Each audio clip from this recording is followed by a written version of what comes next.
សូមគោរពជំរាបសួរដល់បងប្អូនពុកម៉ែមិត្តភ័ក្តិនៅក្នុងបណ្ដាញសង្គម Facebook បាទជាទីគោរពជាទីនឹករលឹកបាទថ្ងៃនេះខ្ញុំបានកុសលបាទជាតំណាងបាទនឹងចំនួនចាស់ទៀនបានពណ៌នាំជាថាបការរបស់បងប្អូនស្រីគីមអេងបាទដែលបានផ្ញើថាបការតាមរយៈខ្ញុំបានចំនួន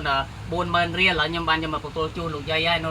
គ្រួសារបាទត្រូវទៀតលោកតាបាទនេះតាយាយគាត់នៅមួយគ្នាបងប្អូនបាទនេះបាទដៃប្រពន្ធគាត់ទេហ្នឹងហើយឥឡូវខ្ញុំបានទទួលជូនគាត់ហើយលោកតាគាត់ឈឺយូរហើយបាទពិការនៅលើក្រែទេហើយបងប្អូនស្រីបានផ្ញើថាបការហ្នឹងដើម្បីយកមកទទួលគាត់បានដល់ដៃឥឡូវខ្ញុំបានមកទទួលជូនគាត់ផ្ទាល់ដៃហើយ40000រៀលលោកយាយបានទទួលហើយនិយាយជូនបងប្អូនស្រីគីមអេងតិចបាទអូបង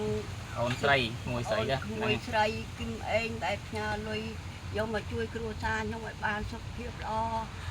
កុំឲ្យមានឈឺស្កាត់អីទាំងអស់សុខសប្បាយទាំងកូនទាំងអីជារមមានបានតិចតិចទាំងអស់គ្នាទៅបាទអរគុណចាស់ខ្ញុំបាទប្រសើរសូមអរគុណមែនទែនដល់បងប្អូនស្រីគីមអេងហ្នឹងឯងថាបការ40000រៀលខ្ញុំបានទទួលជូនលោកយាយហើយលោកយាយលាក្រោមអត់ឃើញហ្នឹងឯងនេះលោកតាគាត់បាននៅក្រែហ្នឹងគាត់បានមើលមកយើងដែរហ្នឹងឯងគាត់ហត់និយាយតិចហត់គាត់និយាយអត់បានទេបងប្អូនគាត់ឆាប់ហត់ហើយគាត់ឈឺយូរហើយហ្នឹងហើយខ្ញុំក៏សូមអរគុណជូនពរដល់ម្ចាស់ទានយើងសូមជួបតែក្តីសុខបាទចៃចម្រើនបាទសុខភាពល្អយឺនយូរហើយជោគជ័យគ្រប់ភារកិច្ចបាទអរគុណច្រើនបាទ